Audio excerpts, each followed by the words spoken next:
Faith and Experiences, Part 6 of 12, on Between Master and Disciples, given in English on December 25th, 1997, in Washington, D.C., USA.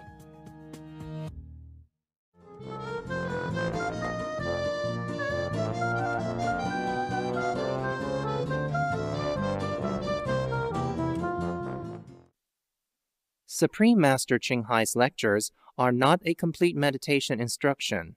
Please do not try alone. For free of charge guidance, please visit godsdirectcontact.org or contact any of our centers near you. Ngắm nhìn dung ánh của Chàng, ai hay ta đã cách ngàn dặm xa. Chàng ơi, đã có cùng ta vòng tay một thuở thân ngà ấp yêu. Just yesterday, I had been talking to the Kuan Yin messengers, the male and female, and I say, what happened to all my Occidental residents? And they say, oh, they all gone home. I say, what's wrong? And they say, oh, no, the mentality is different. They're not prepared to work hard and go through tests, and they take it easy, and they, casual and all that. I say, oh, you have to be patient. They are, of course, different. They have different karma and different thinking, different background. So we have to be patient. It is very good of them that they forsake everything and come to us and want to stay and want to be trained, It's not only for working, endurance or anything, because we have to think of the whole world, not just individual class of personalities and a little lack of patience and mentality differences here and there. Yeah, of course, the Chinese and the Vietnamese, maybe they work harder, they're used to it, more hardship, and they endure the rubbing better. Yeah? They used to rubbing shoulders with each other, shoulders and elbows, so they used to it. And if I scold a Chinese, she would not run away, for example, like that. She come even more, she likes it. Some Chinese beg me to scold them. Yeah, because they think I care. Yeah. If I scold, it means I care, I love. Oh God, what a weird perception. But, yeah, I tell you, it's unbelievable. Unbelievable. Yeah, because they think, also when I scold them, they believe that I cleanse their karma. It might be true, but I don't like it. I don't like their dirty karma. Yeah, I tell you, yesterday, my hair, sometimes I want to look like you. You all look blonde and beautiful, so I get very envious and I want to dye my hair blonde. But don't need to, they just put some bleaching or something, highlights, yeah. So I wanted the highlights. Since my roots had gone black again, so I called Thong to arrange for highlights, and she called Chinese, of course, who else? And the Chinese came up and she recommended to me all kinds of things. It's so complicated. Whereas last time I went, they just sat me there and put something, foils in, and then I sat there, and after a while it's blonde. It's highlighted, I like that. And she recommended me first have to dye the whole hair, because I have gray hair, and dye the whole hair with this color and that color, and then put another color on top of it later on. I said, no, it wasn't like that. And then she talked to me in a professional way and recommended me this color was better for me. And I said, well, like what color? She said, like my color, her color, red. It looked like soy sauce diluted in snowflake, So after she told me a lot of things, and I looked at her hair and said, no, if it's like your color, forget it. Forget it. Not soy sauce color. I like Chinese food, but not soy sauce on my hair. So I kind of scold her a lot because she lectured me too long and washed my hair and take the opportunity to touch my head and all that. And then afterwards, she didn't have this, she didn't have that, and she told me to do this, do that. I feel like cheated, like I'm being cheated. So I was so mad. I said, no, you go out. I don't want you. Go. Too much trouble.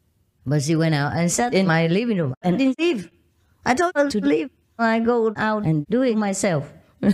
But she didn't leave, just sit there. And when I came out, dry my hair already, she cheated me, washed my hair and all that, and I did nothing. And didn't have this and that. I said, you're a professional. You should have this and that in case. Just one color, the soy sauce color, and that's all. And the color is not like that. I didn't want that. Oh, I was so mad. But she didn't care. She sat there like nothing happened. Yeah. And I said, I told you to get out. You didn't understand Chinese? Huh? And then she went out. I still left all the stuff there in case.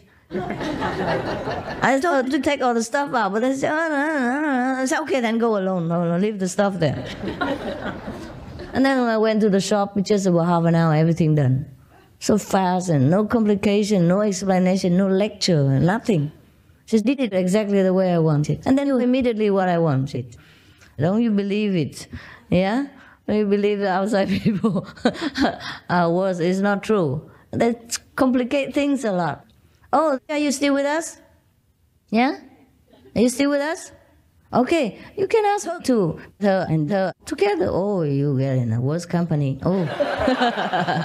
Okay, and what else? Yeah. And then you know what? After that, last night, I came out to see everybody. This soy sauce hair girl, she's everywhere to see me all the time. I said, I want to see your face everywhere like this. I scolded her a lot, and then she just sticks around, I'm surprised, too. I recognize her because of her soy sauce color. So that's what I mean, The Chinese people, they're incredible. They take anything. Yeah. As long as they can go forward, and, they get what they want. They don't care what the treatment is. But the Occidental people are different. You're so used to liberty, freedom, constitutional right, human wrong, and all kind of things. So you can't bear too much, you see?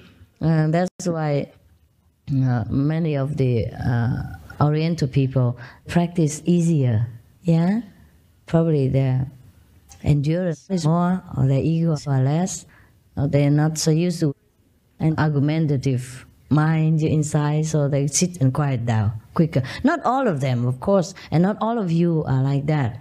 But this is a weakness each of us have. The Occidental have this weakness, the Oriental have the other weakness. Oh, I try to forget them because too many. So I don't want to list them now. Okay, next one, sister, here. Where's the microphone? Can you pass it?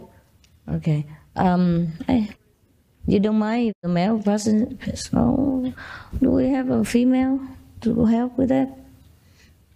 You have to run around? Okay, good. Okay, you stay with the males. Yeah. Okay, now you talk. Hi, Master. Thank you for this opportunity. Yes. And you bless us with your presence. Thank you. I have a question. I'd like to know how many lives we can go back through meditation. How many lives we can visualize, because for me meditation is more like a visualization, going out, see the light, be contact with the universe. How many lives I can visualize? You can what?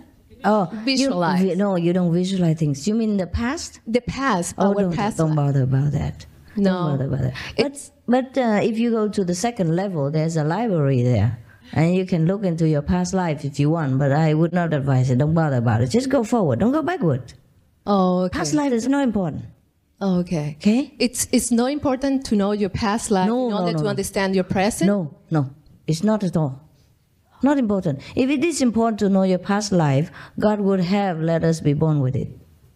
Okay, I have another question. No problem. Okay, after we finish meditation and we go to bed, for example, we still like in contact, and after we fall asleep, can we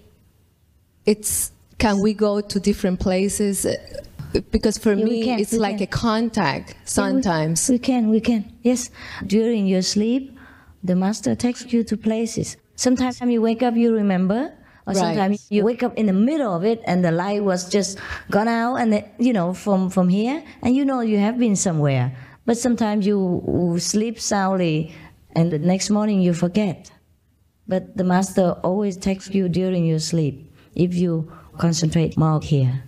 Okay? Thank you. That's the time we should go out. Right. Because you'll be free.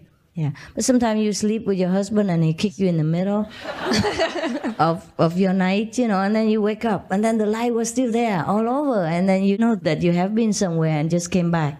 You know, like you are yanked out of maybe the 5th level or something in the middle of your experience. Otherwise, you don't know. Can we be in, for example, in a very high level, like with monks and... With what? Monks. Monks, yeah. And just have a conversation with the monks and meditate with the monks? Sure, can. If those monks are in high level. Yeah. How did we know that? Well, In the sleep. depends on what they talk about. And then What about if they don't talk, just like the intensity of their light? Yeah, the intensity of their aura. The intense of the aura and the intense of the physical? No, not No, the the physical. Okay, thank you. You're welcome. She was a very pure monk. Yeah, we met each other in Taiwan. 15 years ago, huh? Morgan Hill.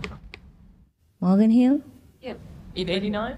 In 89? No, Taiwan was after. After? Oh, after. I got initiated in Morgan Hill. San Jose. Oh, I see. Oh. No. The other one. Where is she? Oh, God. Woof. Gone where? Left us. Yeah? Yeah, finally, huh? Where goes? Did you ask where she goes? Sure like, huh? Yeah, I'm sure. What I mean is, I remember the other one. I didn't know you meant her. She's already gone from my head. Yeah. She was with me in Taiwan then, not you. She initiated with you, yeah. Yes, not you. Yes. I get mixed up between those two because they look alike so much. Yeah, you too? My sister, huh? Yeah.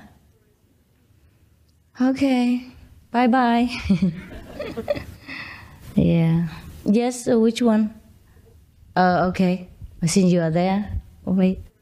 Master, I'm working on a project, a music project, and the people that I work with are much more experienced than me. And some of them are kind of famous. What? In other words, the people that I'm working with, they're much more experienced than me. In music? Yeah. I'm just a beginner. And I get very intimidated. Yes. And I think they expect me to act very confident. And I feel like, in a way, that's being very insincere to pretend that I'm so great and this is so great when I really don't know. Okay. But they pretend that they're so great and that they know everything. And then so there's like this discrepancy between what's going on inside me for real and what I'm supposed to present. Well, you just present the real self. Okay. Sometimes you're great also, but you're humble, you don't know. And you don't think you're great. And they are not great, but they think they are great. And they want to show off, you know. So you just have your self-confidence inside. Yeah? I think you were great. You made nice songs before for us. Yeah. And now you left the medical practice? Yes, thank God. Why? What do you mean, thank God? I started to get very sick from touching people. Oh, no. It's not true. So I'm very happy to be doing this now. Okay, but I'm nervous. If you want to be a musician, it's fine. No problem, but be confident. Because your songs are different from their songs. Anyhow, much better, more pure and elevated.